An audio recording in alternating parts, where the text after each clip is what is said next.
Meus queridos, a paz do Senhor. Eu sou o diácono Claudino Machado e esta é mais uma das nossas pequenas reflexões, com base na leitura diária da revista Lições Bíblicas da CPAD, no primeiro trimestre de 2022, lição dos adultos, esta é a lição, cujo tema do trimestre é a supremacia das Escrituras. Como subtema, informa que a Bíblia é inspirada, inerrante e infalível palavra de Deus.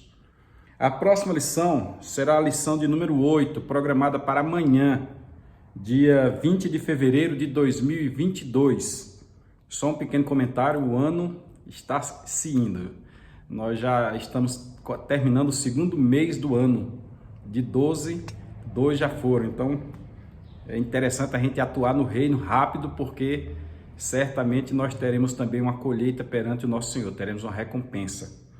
A leitura de hoje, sábado, está no Evangelho de João, no capítulo 3, e o versículo 16, que é tido por muitos como o texto áureo de toda a Bíblia Sagrada, João 3,16. E a epígrafe diz: os evangelhos ensinam que o amor de Deus é a base da salvação.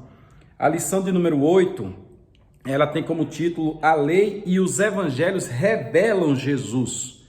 Então, nós estamos agora nos evangelhos, especialmente em João, que é o quarto evangelho. Existem os evangelhos sinóticos, que são 3, Mateus, Marcos e Lucas. São semelhantes, são parecidos, porque narram o mesmo fato de óticas diferentes.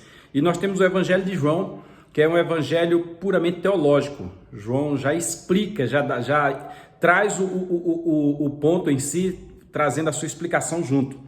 E João 3,16, a epígrafe que diz: os evangelhos ensinam que o amor de Deus é a base da salvação. Vamos ao texto muito conhecido, mas nós vamos lê-lo. Estou fazendo uso da nova versão internacional, a Bíblia de Estudo WISB.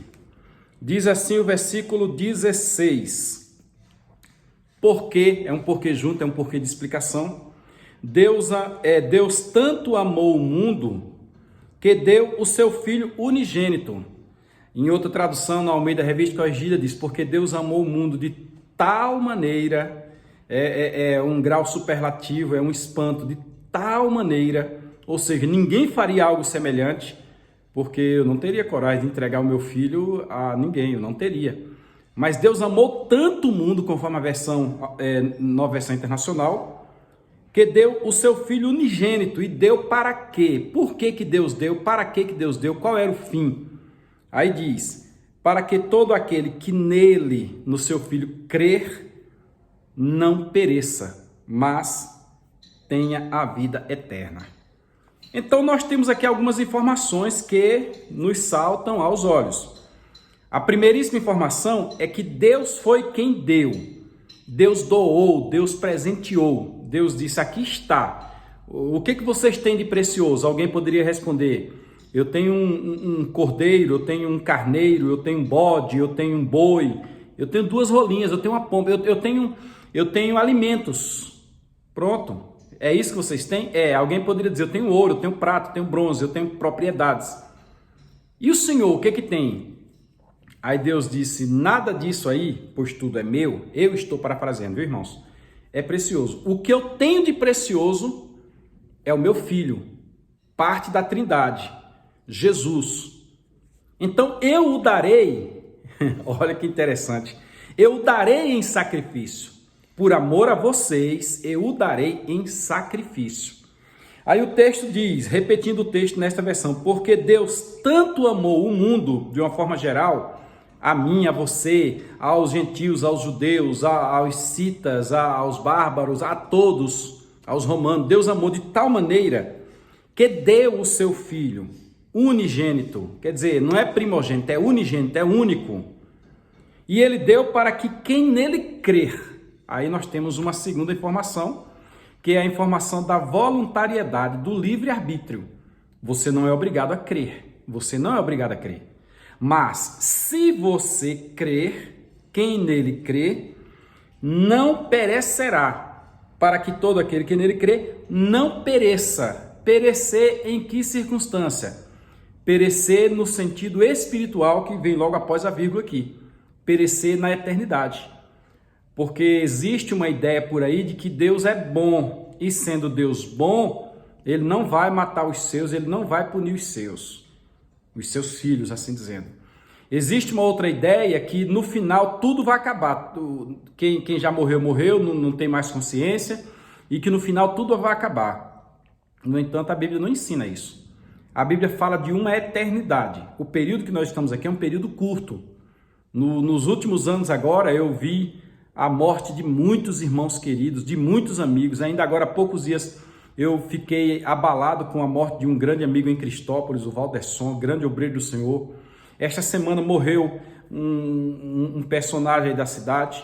E a gente fica, na hora que a pessoa morre, a gente fica pensando, meu Deus, como será a eternidade para tal pessoa? Quem morre com Cristo, louvado seja Deus. E quem morre sem Cristo, declarando abertamente morrer sem Cristo? De sorte que Deus, que não poupou seu próprio Filho, poupará aquele que nem sequer o reconhece como Deus e o serve? Então, há um perecimento para a eternidade. Há um perecimento para o pós-vida, para a morte. Porque muitos pensam que a morte não existe, é porque não morreram. Mas todo dia tem gente morrendo, seja por causas furtivas ou seja de maneira natural. E aqueles que morrem sem Cristo, sem confessar, porque a Bíblia diz que com o coração se crê para a justiça e com a boca se faz confissão para a salvação. Quem morre sem confessar Jesus como Senhor e Salvador da sua vida, infelizmente o texto do versículo 16 do capítulo 3 de João diz que perecerá. Aí o texto continua. Quem crê em Jesus não perece. A segunda coisa é crer. A terceira é não perecer. E a quarta é ganhar a vida eterna. Mas tem a vida eterna. Olha que coisa interessante. Os evangelhos, a lei e os evangelhos revelam a Jesus. Não vê quem não quer. Que Deus abençoe tua vida. Que você amanhã possa ir para a escola bíblica dominical. Que você possa pegar os apontamentos feitos durante a semana e possa discutir com o teu professor na aula interativa. E se inscreva em nosso canal. Se inscreva, curta, compartilhe, comente, envie para alguém. Vamos abençoar alguém com a palavra do Reino de Deus, tá bom? Fica na paz do Senhor.